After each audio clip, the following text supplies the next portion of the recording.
Bismillahirrahmanirrahim. Assalamualaikum warahmatullahi wabarakatuh. Alhamdulillah, nahmaduhu wa nasta'inuhu wa nastaghfiruh wa na'udzu billahi min syururi anfusina wa min sayyiati a'malina. Man yahdihillahu fala mudhillalah wa man yudlil fala hadiyalah. Asyhadu an la ilaha illallah wahdahu la syarikalah wa asyhadu anna Muhammadan abduhu wa rasuluhu alladzi la nabiyya ba'dah. Allahumma salli wa sallim wa barik ala nabiyyina wa habibina sayyidina Muhammadin wa ala alihi wa sahbihi ajma'in. Faqad qala Allah ta'ala fil Qur'anil Karim, a'udzu billahi minasy syaithanir rajim. Wa in kuntum marda aw ala safarin aw jaa'a ahadun minkum minal gha'id aw lamastumun nisaa falam tajidu ma'an fatayammamu sa'idan tayyiban famsahu biwujuhikum wa aydikum innallaha kana 'afuwan ghafura. Amma ba'du, para jamaah pengajian Masjid Mutiara yang sama-sama harap ridha Allah Subhanahu wa taala, tak bosan-bosannya marilah kita sama-sama untuk tajdidun niyah, memperbaharui niat kita dengan menjalankan rutinitas aktivitas yang kita jalankan. Jadikan seluruh apapun kegiatan dan apapun yang kita kerjakan, niatkan lillahi ta'ala. Mudah-mudahan semua apa yang kita kerjakan tersebut, ibadah-ibadah, amalan-amalan apapun, itu menjadi wasilah, menjadi jalan bagi kita untuk menuju Allah Subhanahu wa taala, untuk menempuh ridha dan juga maghfirahnya. Amin ya Allah ya rabbal alamin. Para jamaah sekalian, ada satu kisah hikmah dari para salafus salih, orang-orang soleh zaman dahulu. Di satu perkampungan, Pak, kampung yang sepi, waktu akan masuk menjelang menyingsingnya matahari, setelah fajar, setelah melaksanakan subuh, ada seorang yang sedang melintas dalam satu perkampungan. Ketika melintas, terdengarlah tangisan yang cukup keras dari seseorang laki-laki ataupun bapak-bapak paruh baya yang tidak diketahui di mana asal dari suara tangisan tersebut. Sehingga seorang tadi yang sedang safar ini, melakukan perjalanan ini, dia penasaran, menelusuri kira-kira itu nu nangis tah saha. Hingga akhirnya menyusur dari rumah ke rumah, dari pintu ke pintu, hingga dia tahu ada satu rumah yang dimana sumber tangisan itu terdengar sangat jelas. Dan ketika didengar dengan seksama, ternyata suara tangisan ini dibarengi dengan kalimat hamdalah.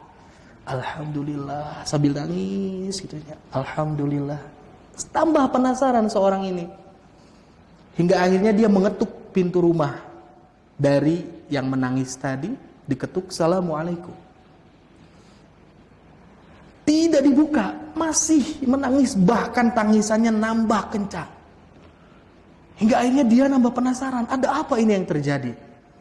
Hingga akhirnya dibukalah pintunya dan ternyata tidak dikunci. "Wahai hamba Allah, ya abdallah," ditanya. "Lima bukaita, kenapa kamu nangis?" Setelah itu seorang bapak-bapak ini, dia ternyata sedang mengarah kiblat, berada di atas hamparan sajadahnya, ngalieu ka tukang, nambah gogoakan nangisna. Hingga akhirnya didekap, dipegang pundaknya, punggungnya, diusap. Kenapa menangis? Lantas seorang yang menangis ini, dia mengatakan, "Sungguh besar nikmat yang Allah berikan kepada saya, dan saya tidak mampu untuk membalas kenikmatan Allah Subhanahu wa taala yang ada dalam diri saya. Lantas mengapa engkau sampai menangis?" Ketika saya berzikir kepada Allah Subhanahu wa taala di waktu pagi saya, beliau itu membaca zikir alhamdulillah. Dan saya sambil menghayati nikmat apa saja yang telah Allah berikan ke dalam kehidupan saya. Awal mula yang membuat saya menangis kenapa? Karena ketika malam sebelum datangnya fajar, dia pulang dari tempat kerjanya, mendapati ada seorang laki-laki yang berjalan dengan sempoyongan. Karena keadaan dia memakai kuda tunggangan, akhirnya dia gantian sok ditayakan keledaina anjeuna nunung tuh. Hingga datang ke rumahnya, dia sampaikan ke rumahnya, dia bisa bertemu dengan keluarganya. Saya pulang ke rumah. Saya menangis kenapa? Allah telah titipkan binatang ini yang membuat saya lebih merasa kuat dibandingkan orang yang tadi. Baju yang dipakai oleh saya itu lebih tebal dibandingkan baju yang dipakai oleh seorang musafir tadi. Apapun yang saya miliki dari perbekalan safar saya lebih banyak dibandingkan yang dimiliki oleh dirinya. Maka nikmat manakah lagi yang Allah berikan yang akan saya dustakan? Maka dari itu saya menangis. Teringat ketika malam ada seorang yang seperti itu. Dan setelah itu saya pun akhirnya nambah menangis. Karena saya merasa nikmat Allah berikan perasaan ke dalam hati saya, sehingga saya dapat merasakan ketenangan, ketentraman, mendapatkan kenyamanan kehidupan. Saya nambah nangis. Alhamdulillah yang kedua karena Allah tanamkan perasaan yang lembut dalam hati saya. Dan ketika sedang menangis, akhirnya saya mendengar ketukan suara rumah, tuk tuk tuk tuk. Di situ saya nambah menangis. Mengapa bisa seperti itu? Allah berikan bukan hanya telinga, namun dengan pendengarannya. Dan setelah itu, akhirnya ketika engkau masuk ke rumah saya melihat dengan mata saya nambah menangis. Allah berikan mata dan juga penglihatan yang begitu sempurna. Apalagi yang saya akan dustakan? Mengapa saya tidak mau bersyukur kepada Allah Subhanahu wa taala atas kenikmatan ini? Dan akhirnya engkau mendekap saya. Dan saya merasakan sentuhan yang sangat luar biasa. Dan saya yakin ini adalah kenikmatan dari Allah Subhanahu wa taala dan seluruhnya akan dimintai pertanggungjawaban nanti di yaumil akhir kelak. Makanya koceak gogoakan si bapak tadi teh. Kenikmatan yang begitu sangat luar biasa. Dan kadangkala kita melupakan hal itu. Akhirnya seorang yang safar tadi dan juga si bapak-bapaknya nangis duaan. Mengakui kesalahan dan juga menyadari atas segala kenikmatan yang telah Allah berikan dalam kehidupannya. Dari kisah hikmah tersebut hingga akhirnya ada di antara ulama yang memberikan komentar kita ketika berzikir kepada Allah Subhanahu wa taala. Subhanallah, Maha suci Allah. Kita ingat kebesaran, keagungan, kemuliaan Allah Subhanahu wa taala. Insyaallah kalimat zikrullahnya akan terasa sangat mengena dalam hati kita. Ketika kita sebutkan alhamdulillah, dari setiap kata dan ucap alhamdulillah ingat melihat tangan, ya Allah, Allah berikan sempurna. Alhamdulillah melihat orang lain, ya Allah, Allah ciptakan makhluk dengan sempurna. Alhamdulillah ya Allah, Allah berikan lisan dan lidah dengan begitu sempurna. Seluruhnya akan membuat hati kita menjadi lembut. Usahakan seperti itu. Astagfirullah, ingat dosa-dosa yang telah kita perbuat. Dan kita berharap Allah memberikan ampunan dan maghfirahnya. Itu adalah catatan yang diberikan dari kisah tersebut. Maka saya ingatkan lagi, apa yang ada dalam kehidupan sekarang ini, yang kita dapatkan ini, itu adalah sesuatu yang mungkin sangat didamba-dambakan dan diimpi-impikan oleh orang lain. Pakaian yang kita kenakan, kadangkala kita merasa sudah kusam, tos kulehe, tos boleas, tos belel, tapi batu rumah aya nu gitu keacukan badana. Melihat rumah kita dirasa kecil, sumpek, sesak. Ingat orang lain bahkan ada yang rumahnya berjalan di atas jalanan dengan gerobak-gerobak yang seadanya. Mereka tiduran di mana saja yang ada tempat space untuk dia dapat merebahkan badannya. Kita punya selimut nanya nu kitu batur mah meureun ku koran. Maka ingat, Allah berikan sesuatu kepada kita yang harus kita syukuri. Maka dari itu Rasul sallallahu alaihi wasallam memberikan anjuran kepada kita, perintah kepada kita, unduru ila huwa man asfala minkum, lihat sok lihat kanu leuwih handap, wala tanzuru ila man huwa fauqakum, jangan lihat kepada orang yang lebih tinggi di antara kita. Karena apa? Karena kunci untuk menikmati anugerah yang Allah berikan itu terletak pada hal itu. Nah, ada yang bertanya kepada saya, Kang, kenapa ya saya teh hirup teh susah bahagia? Jawab, dia bertanya seperti itu. Kenapa? Kenapa tidak bahagia menjalani kehidupan? Saya tanya ulang. Apakah kamu udah benar-benar dalam ibadah? Sholat, saya sholat. Walaupun terajin-rajin ting dalam artian nu 5 waktu mah teu kalepaskeun lah. Ramadan saya saum. Bahkan sesekali saya saum sunnah juga gitu. Tapi kenapa ya susah bahagia? Yang pertama mungkin kurang membekas dari ibadah-ibadah yang dia kerjakan. Dia kurang mentafakuri, dia kurang mentadaburi terhadap apa yang telah Allah berikan dalam kehidupannya. Namun saya berikan secara konkret jawab, kunaon bet anjeun teu bahagia karena standar bahagia anjeun terlalu tinggi. Standar kebahagiaannya terlalu tinggi. Makanya dia susah untuk mendapatkan kebahagiaan itu. Coba turunkan atuh standar kebahagiaan teh. Contoh pas ngangge kendaraan. Da anjeun ngarasa bahwasanya bahagia teh lamun make Fortuner. Boro-boro Fortuner misalkan ya, carry we gitu gaduh kumaha bisa bahagia. Motor, bahagia itu ketika memakai motor-motor besar ya, misalkan gitu. Ketika Allah berikan dengan motor yang kecil, misalkan dengan usaha dia belum berusaha dengan sekuat tenaga, maka dia tidak akan bahagia. Ketika dia berpikir bahagia itu ketika makan di McDonald, makan di KFC, makan di tempat-tempat rumah makan yang berbintang, maka ketika dia diberikan rezeki untuk makan di warteg tidak akan bahagia. Padahal kuncinya bahagia dina makan manaon? Enakna makan itu ketika lapar, apapun makanannya karaosna enak, we pami lapar mah leres Pak. Saya pernah tanya anak kecil yang ngaji, kamu favorit makan apa?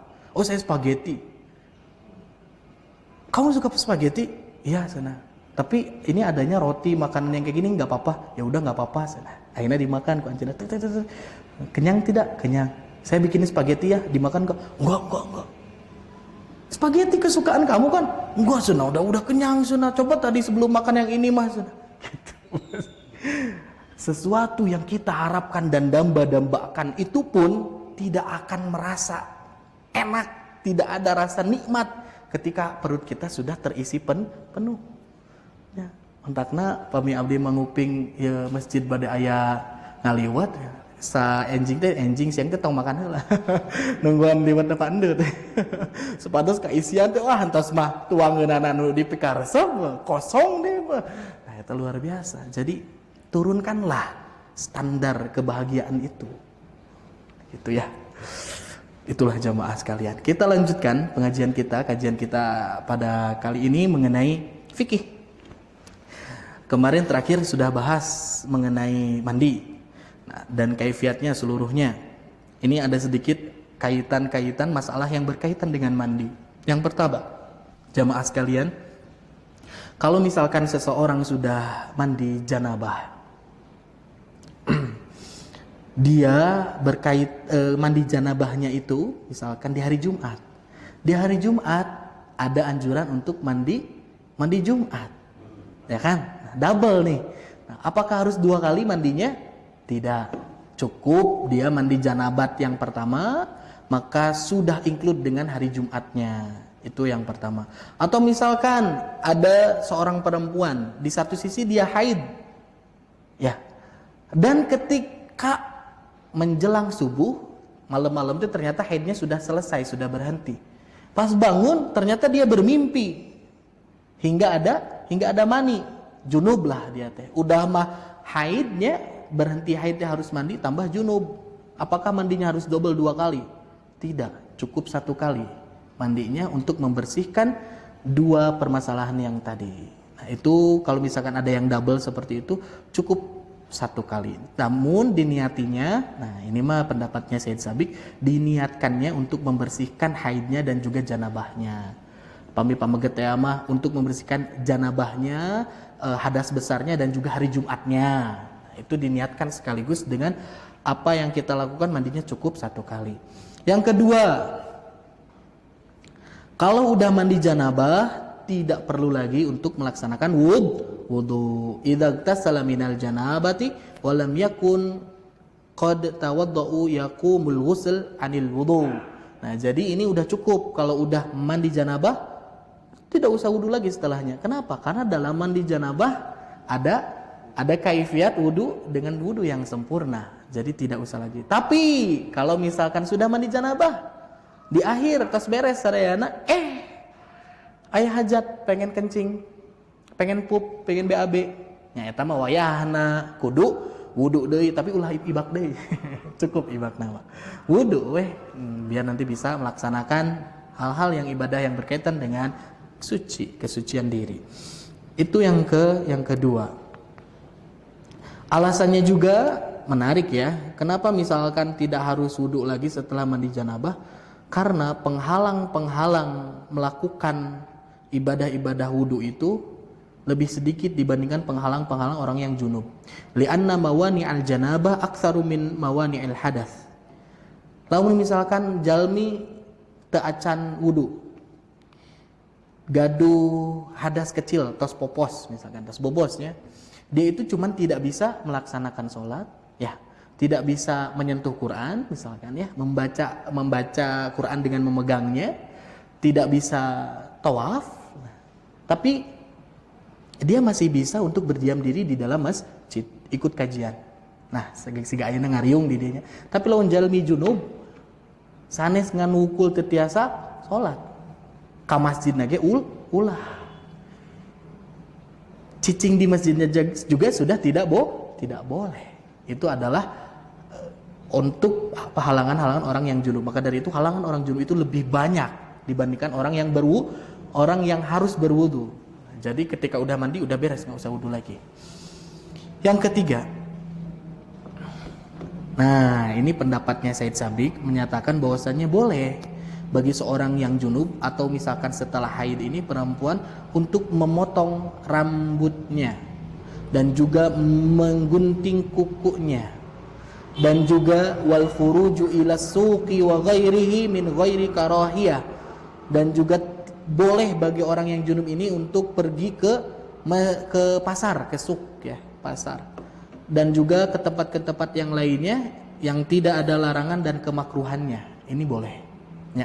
Jadi misalkan junub can ibak, rambut gondrong ya, kayak ibakna tos dicukur rambutna misalkan, kapangkas heula kan keluar, itu nggak apa-apa, itu tidak apa-apa. Baru dicukur, tambah tos kalalotor baru mandi janabah, itu tidak apa-apa. Dan yang keempat, ini ada berkaitan dengan masalah WC dan toilet. Saya akan bedakan dulu. Pami di kita mah istilah teh kamar mandi teh bukan cuman buat mandi, tapi kadang pula buat buang hajat. Istilah nama aya klosetan lah dalam kamar mandi itu ya. Nah, tapi sebetulnya pada zaman dahulu itu kalau misalkan hammam itu berbeda dengan khola, itu berbeda dengan ghaid. Kalau misalkan tempat mandi itu tidak ada cubluknya, tidak ada klosetnya. Jadi orang ketika dia berwudu di kamar mandi di dalam ya, misalkan mau nyebut bismillah, mau dengan niat wudunya, mau dengan doa-doanya, dengan sunah-sunahnya sampai terakhir setelah selesai wudu berdoa pun di dalam tempat mandinya itu tidak apa-apa. Karena tidak ada tempat sumber najisnya itu, kloset. Ya. Nah, itu tidak apa-apa. Cuman masalahnya di kita itu kamar mandi sepaket dengan tempat buang air besarnya, misalkan dengan klosetnya. Nah, maka yang pertama, kalaulah misalkan ada tempat lain selain dari tempat itu, maka lebih baik pilih tempat lain itu yang tidak ada klosetnya. Tapi dah kumaha cenah di bumi ngan aya hiji WC-na gitu deh. Nah, selama rukun dan syaratnya terpenuhi, maka ibadah wudu ataupun mandi janabahnya juga sah, tetap sah. Contoh, misalkan di dalam kloset ya, kalau misalkan WC yang ada klosetnya tidak boleh menyebutkan asma Allah di dalamnya. Betul Pak? Nah, maka kita tidak perlu memakai basmalah karena basmalah itu adalah sunnah saja masuknya, bukan kewajiban. Kalau yang menganggap bahwasanya bismillah sunnah, tapi ada juga yang menganggap bismillah itu adalah fardu wajib. Bagaimana cara mensiasatinya? Maka bacanya di dalam hati basmalahnya. Bismillahirrahmanirrahim, dalam hati. Ini masih di bibir ya. Dalam hati, misalkan ya. Udah gitu langsung. Dan dia meyakini bahwasanya baca basmalah itu tetap makruh. Karena di dalam toilet itu yang ada klosetnya itu. Tapi karena salat sahnya wudhu dia itu meyakini dengan basmalah, maka dalam hati. Ini adalah catatannya. Jadi istilahnya apa? Misalkan di shower temanya ada bagian khusus misalkan ya. Shower ditutupan sakitu. Nah, di situ membaca basmalah, berdoa, membaca sunnah-sunnahnya tidak apa-apa. Tapi kalau misalkan sudah terbuka ada klosetnya, lebih baik tidak. Tapi lakukan ibadah wudhunya nggak apa-apa, sok. Gitu. Tapi tong alasan ayeuna abi mah wudhu di WC kurang naon gitu selama kalau bisa ada tempat kamu di masjid maayanya tempat wuduna malih nyalira. Cuman kalau misalkan mandi janabah masih ada kloset-klosetnya kan. Ya tidak apa-apalah. Khususnya Rizki yang di masjidnya, apa-apa. Oke, selanjutnya. Nah, ini berkaitan dengan ketika seseorang setelah melaksanakan mandi janabah atau wudu. Said Sabiq menyatakan la ba'sa bitansyifil a'dha'i bimandilin wa nahwih. Gak apa-apa bagi siapa yang sudah mandi ataupun wudhu untuk mengusap air sisa bekasnya itu dengan mandil itu dengan handuk atau semisalnya apapun itu. Fil ghusli wal wudhu'i saifan wa syitaan. Baik bagi untuk yang mandi atau wudhu dan ketika cuaca sedang dingin atau sedang panas sok-soknya tidak ada masalah.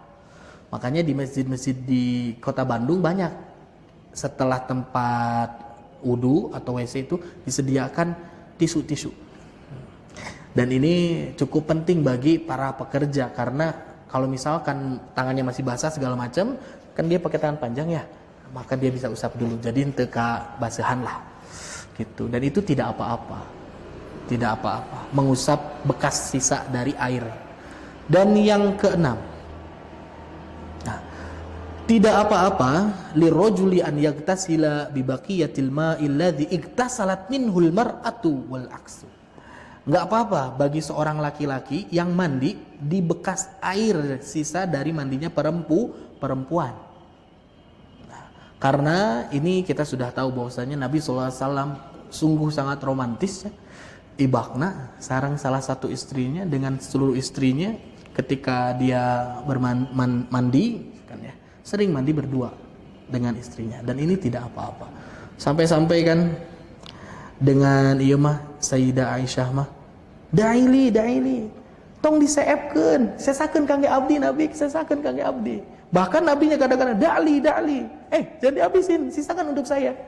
Kan caina teh kan baheula mah dina ina sebut al ina teh pas sapertos ember yang terbuat mungkin dari kulit hewan seperti itu ataupun dari tembaga atau dari perak dan can aya plastik maka pungkur mah. Nah, jadi seperti itu airnya itu dan itu ya terbatas tidak seperti yang kita ada sekarang ya. Maka dari itu wah luar biasa Nabi dengan para istrinya. Jadi tidak apa-apa. Sampai pernah ketika salah seorang istri Nabi SAW sedang mandi. Saat itu Rasul masuk dan beliau ingin mengambil air. Istrinya menyebut, ya Rasulullah SAW, ini kuntu junuban. Aku ini keadaannya sedang junub. Nah gitu. Faqal, maka Rasul SAW menjawab kepada istrinya tersebut, innal ma'a la yajnab. Sesungguhnya air itu tidak ikut kajunuban. Tidak ikut menjadi junub. Seperti itu. Jadi tidak apa-apa.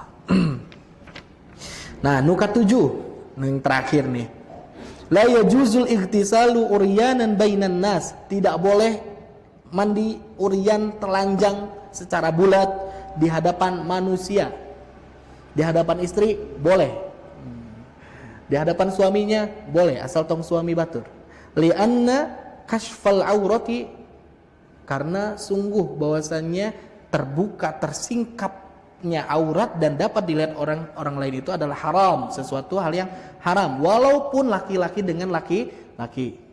Di Cipanas abdi nya pas menuju ka Cipanas pasantren caket ke daerah ditu eta di tempat pangibakan teh meuni bapak-bapak sadaeranya kitu di Israel gogosok teh naon teu ngarangkeun naon teu tutup naon, dan mereka berpikir ada dasar wajalu kitu-kitu keneh bebentukanna gitu kan.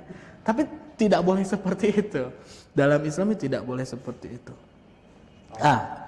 Ya.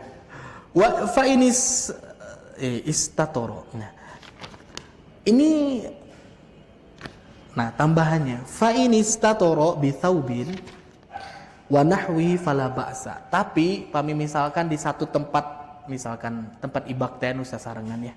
Nah, dibuat penghalang satu dengan yang lainnya, maka itu la ba'sa, tekuna naon.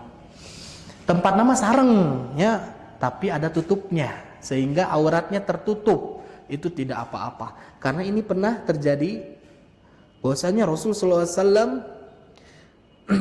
ditutupi oleh Fatimah ketika beliau hendak melaksanakan mandi bithaubin dengan pakaian-pakaian dikelilingkan, didamel heula istilahnya ditutupan, talikeun wayag tasalu, dan Rasul sallallahu alaihi wasallam yagtasilu, beliau itu mandi, wagtasala.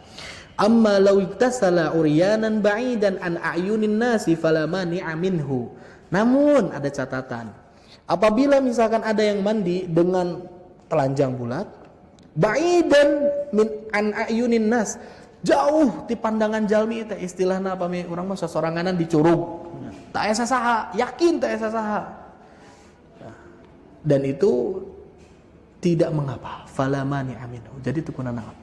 Tapi jarang ya, ayeuna kita hiking ke gunung sendirian gitu ya. Pasti secara ngerencang gitu. Nah, cuman memang ini tidak apa-apa, dalam artian kita yakin tidak ada orang di situ dan kita merasa itu aman tempatnya, tidak apa-apa. Kita mandi di tempat yang tidak ada orang walaupun telanjang. Nah, itu adalah masalah-masalah yang berkaitan dengan mandi. Sekarang kita masuk ke dalam tema yang selanjutnya mengenai at-tayammum. Nah, ini mengenai tayamum. Arti dari tayamum itu artinya adalah al-qasdu. Al-qasdu teh naon? Menyengaja. Ngahajakeun, ngahaja-haja. Al-qasdu. Dan diartikan secara syar'i istilahnya adalah al-qasdu ila sa'idi. Dia menyengaja, seseorang itu menyengaja terhadap debu. Limashil wajhi, untuk mengusapkan debu tersebut ke wajahnya, wal yadaini, dan kedua tangannya, bunyatan istibahatas salati wa nahwiha, untuk dapat mendirikan bolehnya melaksanakan salat ataupun ibadah yang lainnya. Nah, jadi eta namina tayamum teh artinya itu menyengaja untuk menepukkan debu dan diusapkan ke wajah dan kedua tangannya untuk melaksanakan salat dan ibadah yang lainnya. Dalil masyru'iyyatihi, dalil yang mensyariatkan mengenai tayamum ada 3.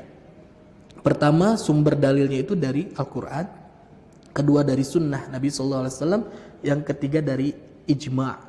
Ijma' itu kesepakatan para ulama kita. Nah, mana dalilnya? Dalilnya berada dalam surat An-Nisa ayat ke-43 yang telah disebutkan di awal, wa in kuntum marda aw ala safar. Allah Subhanahu wa taala berfirman, dan jika keadaan kalian itu sakit atau sedang berada dalam satu perjalanan, au jaa ahadum minkum minal ghaid, atau datang kepada kalian itu keinginan untuk buang air besar, au lamastumun nisa, ataupun setelah melakukan hubungan dengan istri-istri kalian, falam tajidu ma'an, maka pada saat itu kalian tidak mendapati air, fatayammamu, maka bertayamumlah, sa'idan thayyiban, menggunakan debu yang bersih. Famsahu biwujuhikum wa aydikum, maka usaplah oleh kalian wajah-wajah kalian dan kedua tangan kalian. Innallaha kana afuwan ghafurus, sesungguhnya Allah Subhanahu wa taala keadaannya Maha Pengampun dan Maha penerima taubat. Para jamaah sekalian, itu adalah dalil inti mengenai disyariatkannya tayamum. Nah, dari hadis Nabi sallallahu alaihi wasallam, hadis yang terterima oleh Fali hadits Abi Umamah, dari Abi Umamah radhiyallahu anhu, anna Rasulullah sallallahu alaihi wasallam, bahwasanya Rasul sallallahu alaihi wasallam pernah bersabda, mengatakan apa Rasul? Qol ju'ilatil ardu kulluha li wa li ummati masjidan wa tahuran. Telah dijadikan bumi, al-ard, kulluha, seluruhnya, li, untuk diriku, wali ummati, dan untuk umatku, masjidan wa tahuron. Pertama, jadi tempat sujud, masjid, untuk melaksanakan ibadah sholat, masjidan. Wa tahuron, dan juga untuk dijadikan sarana bersuci. Fa ainama adrakat rajulan min ummati as-salatu. Nah, maka dimanapun, kapanpun, ketika seseorang mendapati waktu sholat, seorang dari umatku mendapati waktu sholat, fa'indahu tahuruhu, maka dia itu bisa untuk bersuci. Inilah salah satu hal yang dinyatakan oleh Rasulullah SAW. Islam itu agama yang mudah. Ya, pahami misalkan Islam itu agama yang istilahnya sangat konkret, sangat dalam arti tidak bisa diganggu gugat lah, ya. Misalkan nunamina sholatnya wudu teh kudu kucai wungkul, syarat nanti kudu kucai, berarti ngagampangkeun kangge orang Indonesia, ngehesekeun kangge orang Afrika.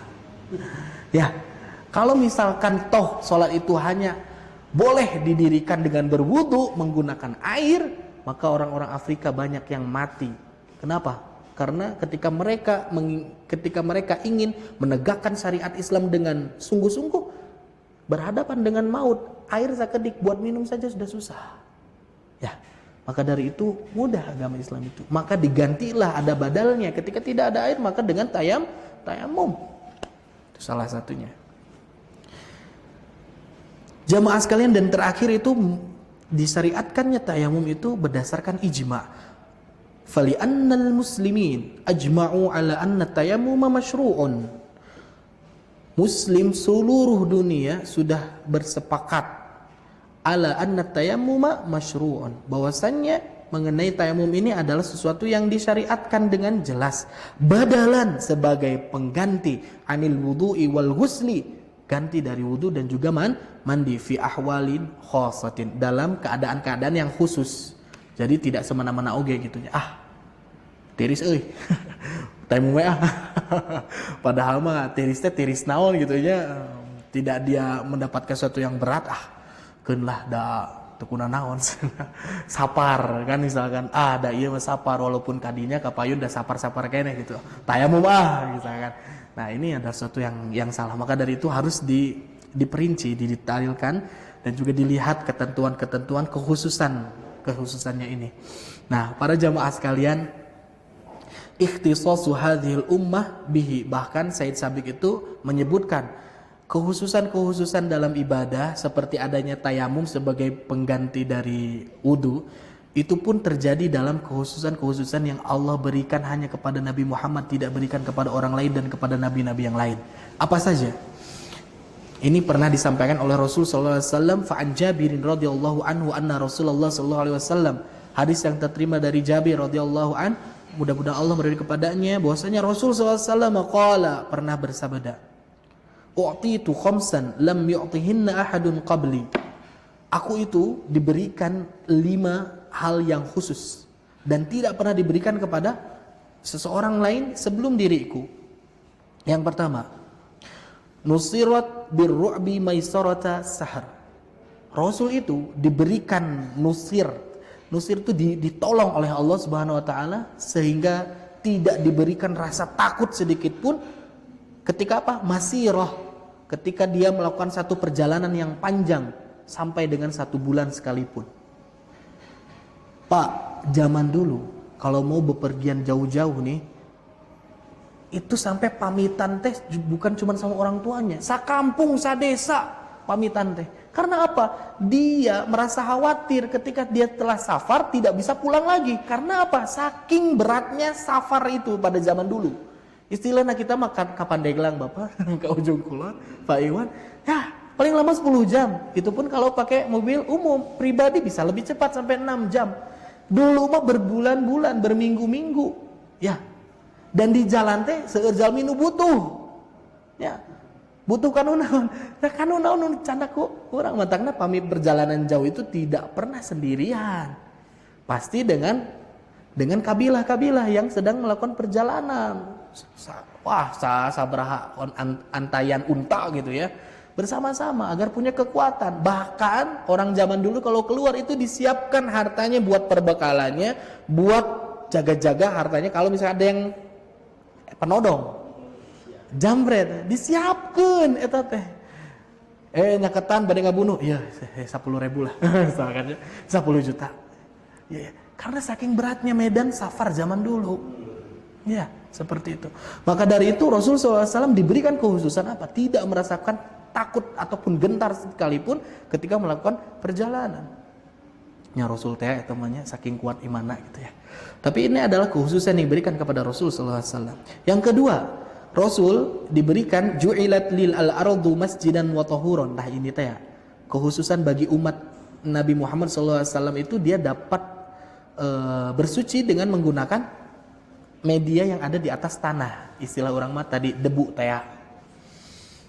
Fa aina marajulun min ummati adrakatus salatu falyusalli. Maka dari itu ketika ada waktu datang salat, tak aya alasan deui untuk meninggalkan salat. Salat teh wajib bagi orang selama dia sadar, selama akalnya tidak tertutup, walaupun sakit sekalipun. Maka dari itu Rasulullah SAW menyatakan, sholli qaiman, sholatnya kamu teh wajib berdiri. Fa illam tastati, pamit sanggup berdiri, fa qaidan, calik, diberikan opsi. Fa illam tastati, fa ala janbi, pamit misal tekiat calik, udah sambil ngagoler.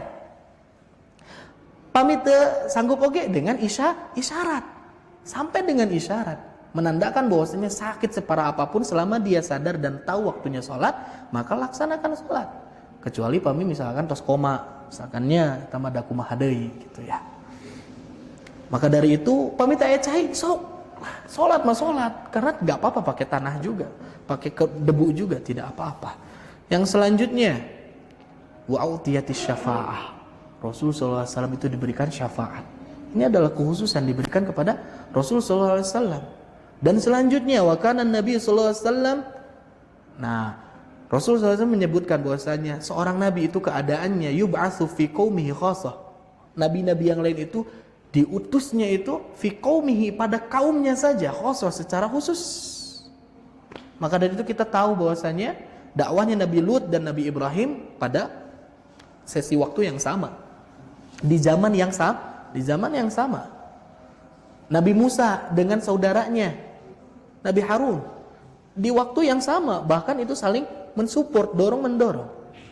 Jadi ada, tapi ketika Nabi Muhammad SAW diutus sendirian, tidak dibarengi dengan nabi yang lain, dan diutusnya untuk alam. Makanya disebut rahmatan lil alamin. Ya, sanes lil alamin, hati-hati. Non bentuk pamilil alamin mah bagi orang-orang nu garering, nu sarakit, ya, yang sedang merasakan sesuatu yang menyulitkan, sakit. Lil alamin itu bagi seluruh alam semesta. Ajaran Islam itu bukan hanya mengurus manusia dengan manusia, manusia dengan alam, manusia dengan binatang. Bagaimana adab kita kepada seluruh makhluk Allah Subhanahu wa taala yang ada di permukaan bumi. Seperti itu jamaah sekalian. Nah, jadi itu adalah kekhususan dari Nabi Muhammad SAW. Wa yub'atsu ilan wa bu'itsu ilan nasi amatan, dan sungguh aku ini diutus bagi seluruh manusia secara keseluruhan sadayana. Tidak ada alasan lagi kepada orang-orang yang menyatakan bahwasanya dakwah Nabi itu parsial. hanya di tempat-tempat tertentu. Islam itu cuma di Arab saja, ke Indonesia mah tongki ketua. Makanya walah dibentur-benturkan lah pokoknya mah. Ku jalmi nu tara resep ka urang eta teh gitu. Ya. Nu resep mah nya aman we gitu Pak. Panginten sakitu heula nu tiasa kapihatur, insyaallah nanti kita lanjutkan dengan sesi yang tidak cukup kalah menarik mengenai sebab disyariatkannya tayamum. Apa sababun nuzulnya? Nah, ini sangat menarik, kisahnya luar biasa. Insyaallah kita lanjutkan di pertemuan yang selanjutnya. Mudah-mudahan Allah berikan umur kepada kita. Amin ya Allah. Ya, barangkali itu. Kalaupun ada pertanyaan boleh nanti kita diskusikan. Waktu saya panjang. Ya, pamit aya pamangan kaluar mah 5 waktu salat biasalah di dia insyaallah. Jadi bisa kita diskusi. Oke, kita tutup dengan bacaan hamdalah dan doa kifaratul majlis bersama-sama. Alhamdulillahirabbil alamin. Subhanakallahumma bihamdika asyhadu an la ilaha illa anta astaghfiruka wa atubu ilaik. Wassalamualaikum warahmatullahi wabarakatuh.